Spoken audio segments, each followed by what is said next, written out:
Hello, good morning to all of you. Once again, you're most welcome in your class. तो आज की class start करने से पहले हम हमारी जो प्रीवियस क्लास थी उसके बारे में थोड़ा सा देख लेते हैं। देखो, हम हमारी जो प्रीवियस क्लास थी उसमें हमने देखा था कि शेयर कैपिटल क्या होता है, और शेयर कैपिटल को देखने के बाद हमने देखा था कि शेयर क्या होता है। शेयर कैपिटल को हम छोटे छोटे यूनिट में डिवाइड कर देते हैं और उसके हर एक यूनिट को ही हम शेयर बोलते हैं। Each and every unit is called share. ठीक है। उसके बाद हमने देखा था according to companies act 2013 there are two type of share. First one is preference share and second one is equity share. Preference share क्या होता है? प्रेफरेंस शेयर को दो राइट्स मिले होते हैं और इक्विटी शेयर को ऐसे कोई भी दो राइट नहीं मिले होते हैं। अच्छा, प्रेफरेंस शेयर को वो दो राइट मिले होते हैं इसलिए उनको प्रेफरेंस शेयर कहते हैं, और इक्विटी शेयर को कोई राइट नहीं मिले होते।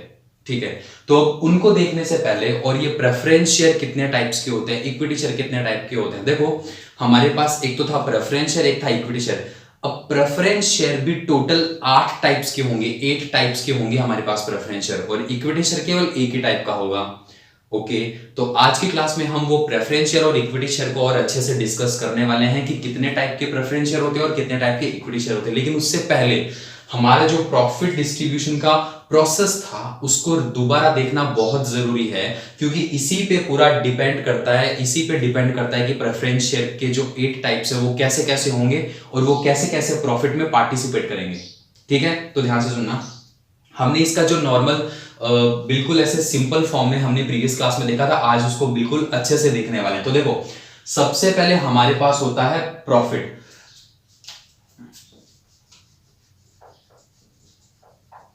रेवेन्यू फ्रॉम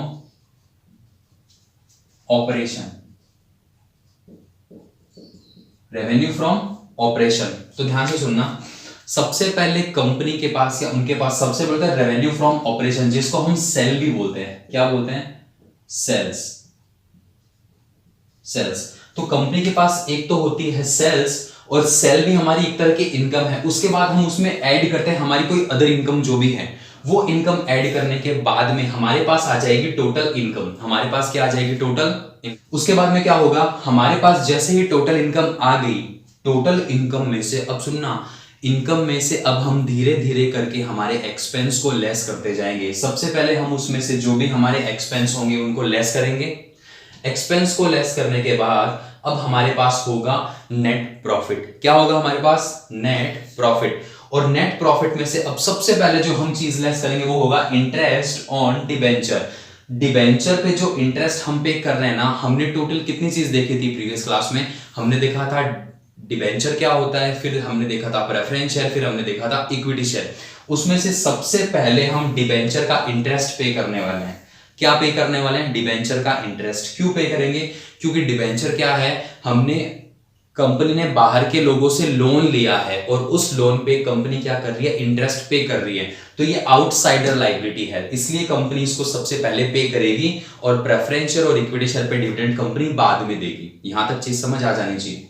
अब जैसे ही कंपनी ने अपने नेट प्रॉफिट में से डिवेंचर इंटरेस्ट को लेस कर लिया, लेस करने के बाद अब ये कंपनी के पास क्या आ जाएगा? प्रॉफिट आ जाएगा, remaining profit before tax. Profit before tax. Tax को पे करने से पहले का प्रॉफिट आ जाएगा कंपनी के पास। अब कंपनी इस प्रॉफिट पे, किस पे? इस प्रॉफिट पे कंपनी को पे करना होगा टैक्स। इस प्रॉफिट पे कंपनी पे करेगी टैक्स। तो ध्यान से देखो, इसमें से लेस करेंगे tax at the rate of, जो भी टैक्स की रेट होगी 8%, 10%, 20%, 25%, जो भी टैक्स की रेट होगी उसके हिसाब से हम यहां पे टैक्स लेस कर देंगे। और अब ये हमारे पास आ जाएगा प्रॉफिट आफ्टर टैक्स। क्या आ जाएगा? Profit after tax.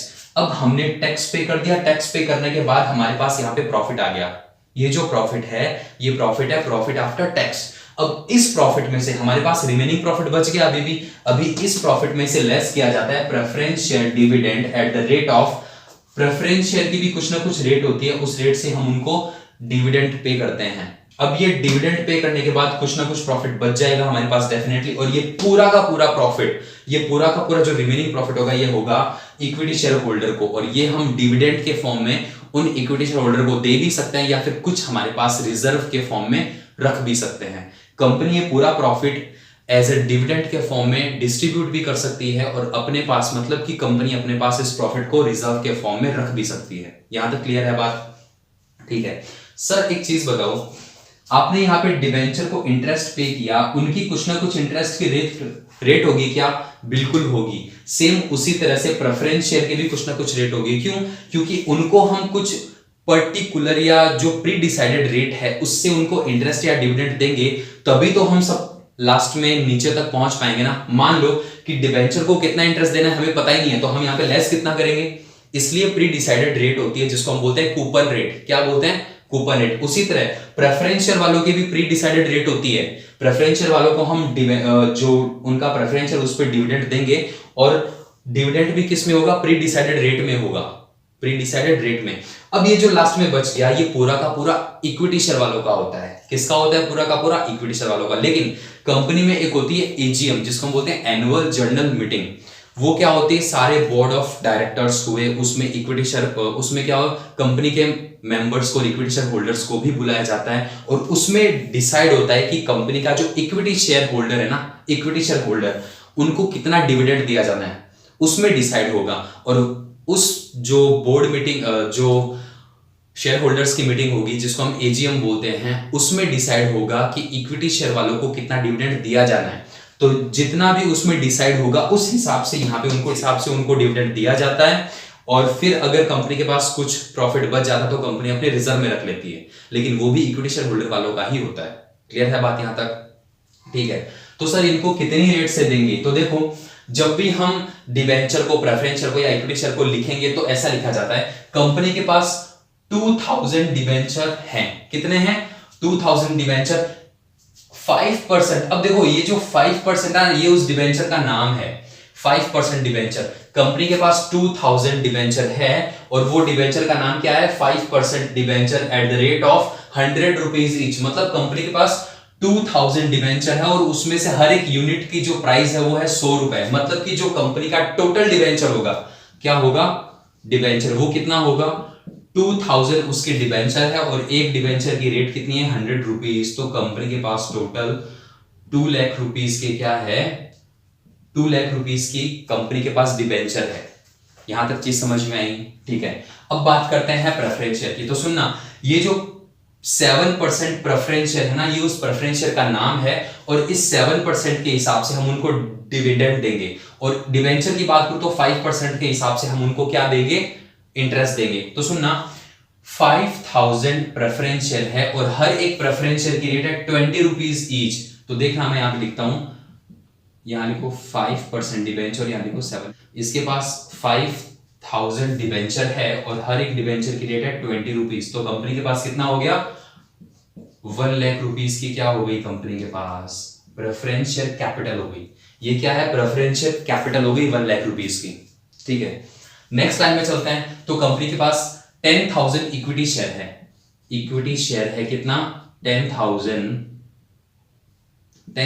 Equity share है और उनकी रेट क्या है? 100 रुपीज ईच। 100 रुपीज ईच, तो ये होगी टोटल 10 लाख रुपीज। कितनी होगी? 10 लाख रुपीज हो गई। ये हो गई कंपनी की equity share capital.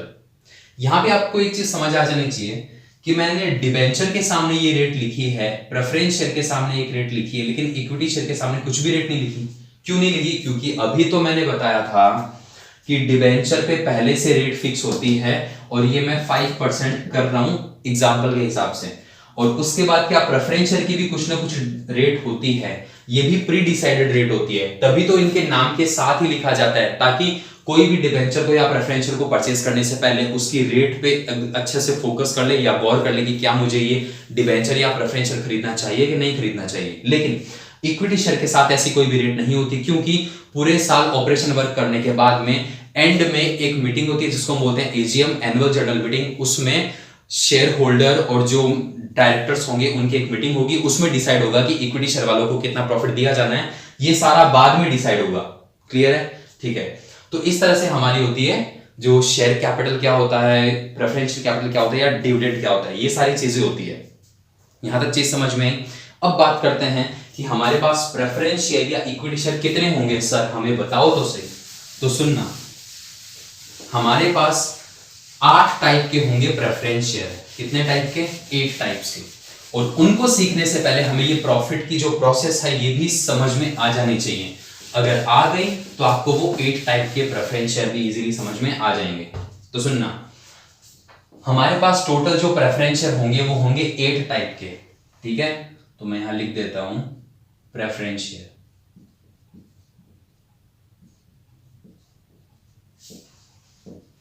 Preference share, preference share में सबसे पहला हमारे पास जो प्रेफरेंस शेयर होगा, सबसे पहला जो प्रेफरेंस शेयर होगा वो होगा कौन सा?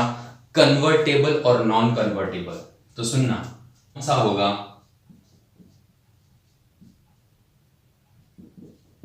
कन्वर्टेबल प्रेफरेंस शेयर और second one is non convertible.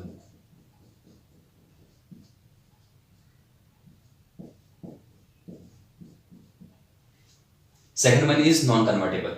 मैं आपको कन्वर्टेबल प्रेफरेंस शेयर अगर अच्छे से समझा दूं तो आपको नॉन कन्वर्टेबल बहुत अच्छे से समझ में आ जाएगा अपने आप। देखो मैं समझा देता हूं। मान लो कि कंपनी ने इश्यू किया प्रेफरेंस शेयर और ये है कन्वर्टेबल प्रेफरेंस शेयर। ये कौन सा है? Convertible preference share. और कंपनी ने जब ये कन्वर्टेबल प्रेफरेंस शेयर मार्केट में इश्यू किया ना, मतलब मार्केट में ये जो कन्वर्टेबल प्रेफरेंस शेयर ये बेचा या इश्यू किया, उस टाइम पे कंपनी ने इनको एक राइट भी दे दिया।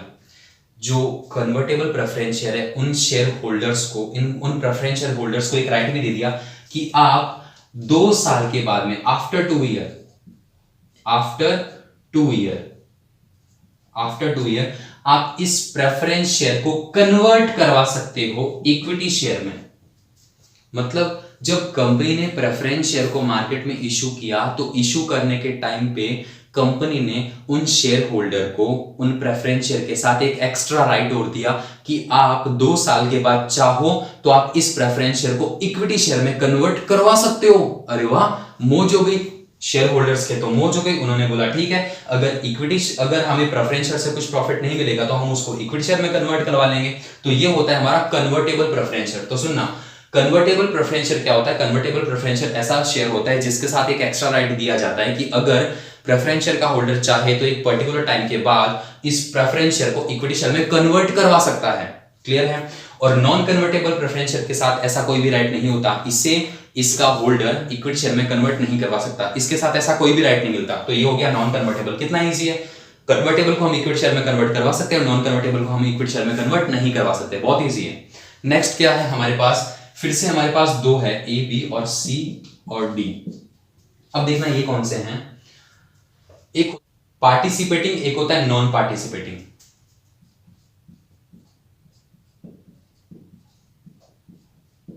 पार्टिसिपेटिंग प्रेफरेंस शेयर एक होता है non participating. Participating preference share, इनको ध्यान से सुनना। पहले मैं बात करता हूं पार्टिसिपेटिंग की। किसकी बात करता हूं? पार्टिसिपेटिंग की। तो देखना क्या होता है। कंपनी ने अपनी टोटल इनकम में से सबसे पहले एक्सपेंस लेस करके नेट प्रॉफिट निकाल लिया। नेट प्रॉफिट निकालने के बाद डिबेंचर पे इंटरेस्ट पे कर दिया। डिबेंचर पे इंटरेस्ट पे करने के बाद कंपनी ने टैक्स पे कर दिया। टैक्स पे करने के बाद कंपनी ने प्रेफरेंस शेयर को डिविडेंड दे दिया। प्रेफरेंस शेयर जो है ना वो डिविडेंड लेके चले गए। अब ये जो बचा ये पूरा का पूरा किसका है? इक्विटी शेयर वालों का। किसका है? इक्विटी शेयर वालों का। लेकिन अगर कंपनी चाहे तो इस प्रॉफिट में से कुछ प्रॉफिट तो इक्विटी शेयर वालों को दे सकती है और कुछ दे सकती है प्रेफरेंस शेयर वालों को। अच्छा, अगर कंपनी इस प्रॉफिट में से कुछ प्रॉफिट इक्विटी वालों को देके कुछ प्रेफरेंस शेयर वालों को भी दे, मतलब तो ध्यान से सुनना, इस प्रॉफिट में भी प्रेफरेंस शेयर पार्टिसिपेट कर रहे हैं। देखो इस प्रॉफिट में कंपनी, इस प्रॉफिट में जो प्रेफरेंस शेयर होल्डर वो फिर से पार्टिसिपेट कर रहे हैं। मतलब इस प्रॉफिट में सबसे पहले इक्विटी शेयर वालों को देके रिमेनिंग प्रॉफिट में से फिर से हम प्रेफरेंस शेयर वालों को दे देंगे। मतलब इस प्रॉफिट में से प्रेफरेंस शेयर वाले फिर से पार्टिसिपेट कर रहे हैं। तो अगर ऐसा राइट किसी प्रेफरेंस शेयर के पास हो तो वो होता है पार्टिसिपेटिंग। वो कौन सा होता है? पार्टिसिपेटिंग। और नॉन पार्टिसिपेटिंग क्या होता है? इस प्रॉफिट में से प्रेफरेंस शेयर वालों को कुछ भी प्रॉफिट नहीं मिलेगा क्योंकि उनको हमने ऑलरेडी ऊपर दे दिया है। तो अगर हम इक्विटी शेयर वालों को डिविडेंड देने के बाद में रिमेनिंग प्रॉफिट में से प्रेफरेंस शेयर वालों को प्रॉफिट दोबारा दे दें तो वो होता है पार्टिसिपेटिंग। और अगर इक्विटी शेयर वालों को डिविडेंड देने के बाद रिमेनिंग प्रॉफिट में से प्रेफरेंस शेयर वालों को डिविडेंड नहीं देंगे तो वो होता है नॉन पार्टिसिपेटिंग। तो वो कौन सा होता है? Non participating. यहां तक समझ में आया? ठीक है, उसके बाद एक होता है कुमुलेटिव और एक होता है नॉन कुमुलेटिव। सुनना, कुमुलेटिव और एक होता है नॉन कुमुलेटिव।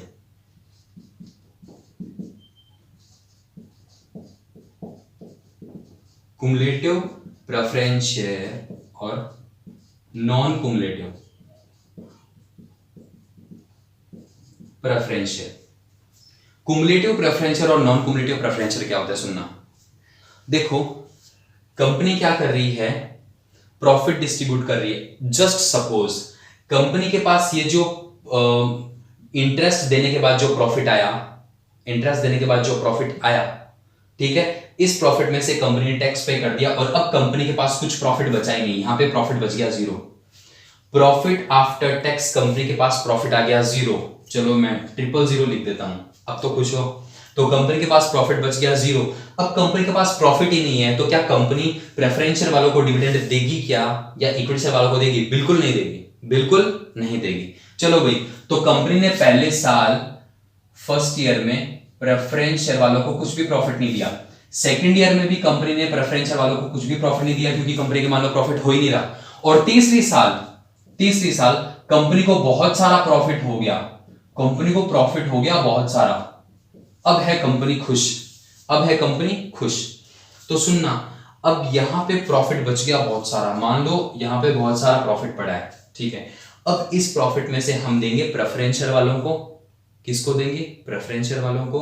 और फिर देंगे इक्विटी शेयर वालों को। दिमाग में एक क्वेश्चन आ जाना चाहिए, अभी तक दिमाग में क्वेश्चन अराइज हो जाना चाहिए कि सर हमने प्रेफरेंस शेयर वालों को पिछले 2 साल से डिविडेंड नहीं दिया, तो क्या हम तीसरे साल हमारे पास बहुत सारा प्रॉफिट है तो क्या उनको पिछले दोनों सालों का डिविडेंड दे दें और उसके बाद तीसरे साल का डिविडेंड भी दे दें?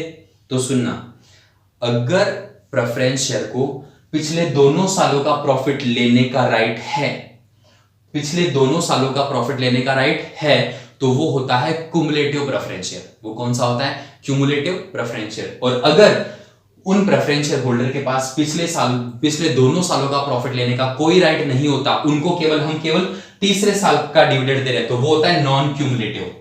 Non cumulative. देखो, क्यूमुलेटिव और नॉन क्यूमुलेटिव को मैं बहुत इजी वे में समझा देता हूं। हमने 11th में जब इकोनॉमिक्स में कुछ एक चैप्टर थे स्टैटिक्स के, तो उसमें हमने ये पढ़ा था। हमने जब उसमें स्टैटिक्स पढ़ी थी तो उसमें एक वर्ड आता था क्यूमुलेटिव फ्रीक्वेंसी, जिस हम CF निकालते थे। मान लो हमारे पास F होती थी, वो क्या होती थी? 2 4 8 4 3। तो हम क्या करते थे? एक CF निकालते थे, क्यूमुलेटिव फ्रीक्वेंसी निकालते थे ना, जिसमें क्या होता था? पिछली सारी फ्रीक्वेंसी ऐड होती जाती थी। जैसे सबसे पहले में आएगा 2, फिर इसमें आएगा 4 और 2 ऐड हो गई।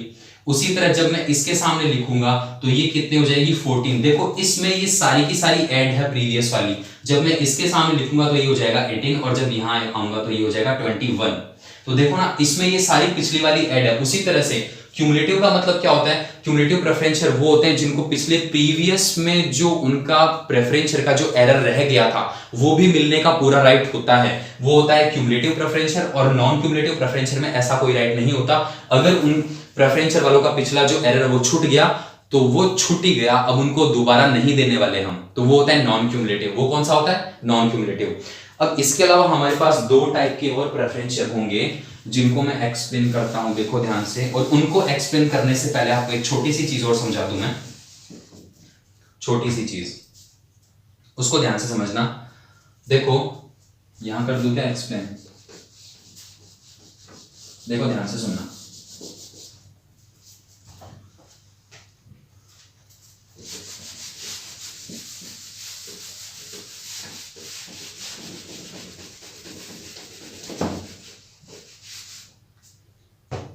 कंपनी क्या करती है?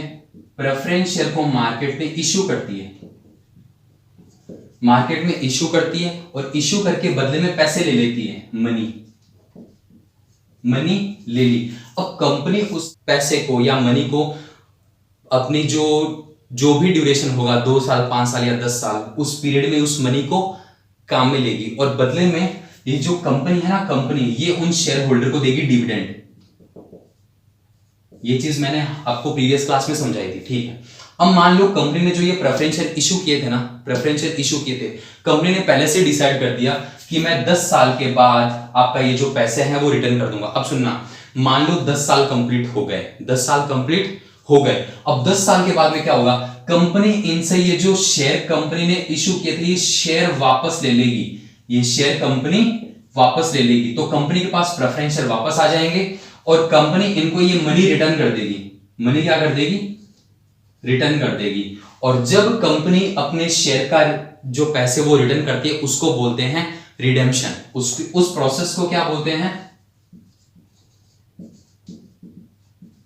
उस प्रोसेस को बोलते हैं रिडेम्पशन। मतलब अब जब भी मैं रिडेम्पशन वर्ड यूज करूं तो समझ लेना कंपनी ने जो शेयर मार्केट में इशू किए थे वो शेयर कंपनी ने वापस ले लिए और शेयर होल्डर को पैसे दे दिए। इस प्रोसेस को बोलते हैं रिडेम्पशन। तो सुनना, कंपनी ने क्या किया, कंपनी ने शेयर वापस ले लिए और बदले में उनको पैसे वापस दे दिए, तो वो होता है रिडेम्पशन।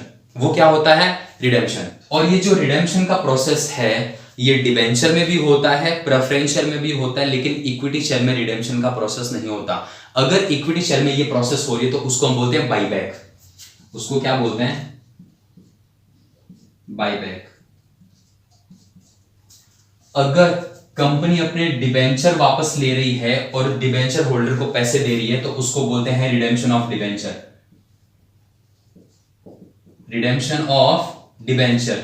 अगर कंपनी प्रेफरेंस शेयर वापस ले रही है और प्रेफरेंशियल होल्डर को पैसे दे रही है तो उसको बोलते हैं redemption of preferential, redemption of preferential. और कंपनी अगर इक्विटी शेयर वालों को, इक्विटी शेयर होल्डर्स को पैसे दे रही है और बदले में अपनी इक्विटी शेयर ले रही है, उसको बोलते हैं बाईबैक करना। उसको क्या बोलते हैं, बाईबैक। कंपनी क्या कर रही है, वापस बाई कर रही है अपने शेयर को, बाईबैक। उसको क्या बोलते हैं, बाईबैक। ये तीनों चीज समझ में आई, ठीक है। ये चीज बताने का जो मेन पर्पस था वो क्या था, वो यही था कि आपको रिडेम्पशन का मतलब समझ में आए कि रिडेम्पशन का मतलब क्या होता है, क्या रिडेम्पशन का मतलब क्या होता है। अब मैं समझाता हूं कि जो दो हमारे पास शेयर बचे थे, जो दो टाइप के प्रेफरेंस शेयर बचे थे वो क्या होता है। एक होता है रिडीमेबल प्रेफरेंस शेयर और एक होता है इरिडीमेबल प्रेफरेंस शेयर। सुनना, रिडीमेबल प्रेफरेंस शेयर एक होता है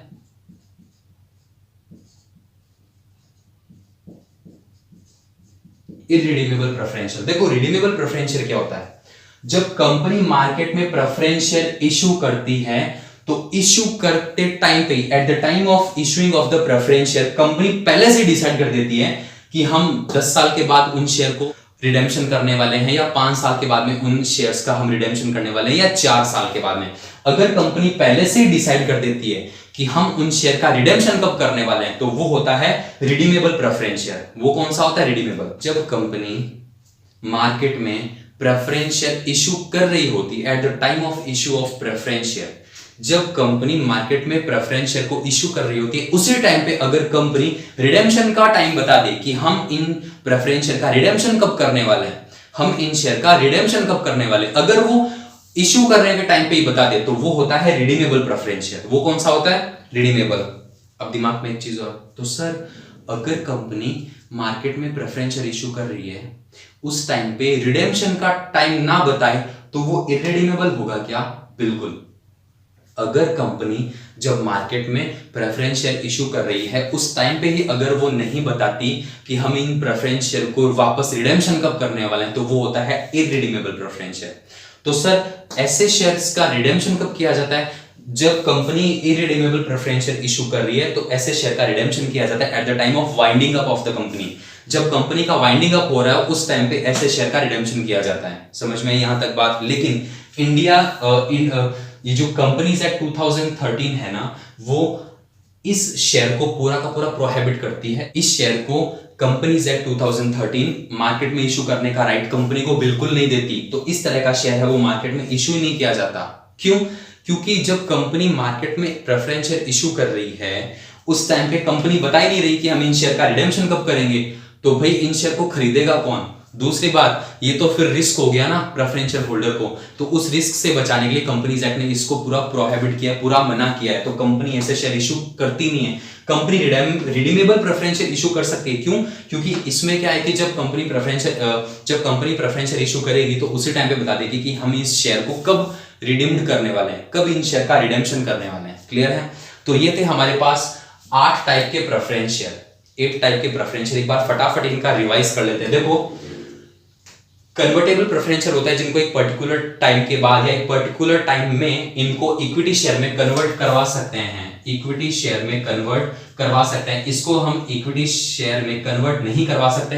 पार्टिसिपेटिंग क्या होता है? पार्टिसिपेटिंग होता है जब हम इक्विटी शेयर को प्रॉफिट दे देते हैं, उसके बाद कुछ प्रॉफिट बचता है और अगर उस प्रॉफिट में से प्रेफरेंस शेयर वालों को प्रॉफिट लेने का राइट होता है या डिविडेंड लेने का राइट होता है तो वो पार्टिसिपेटिंग होंगे।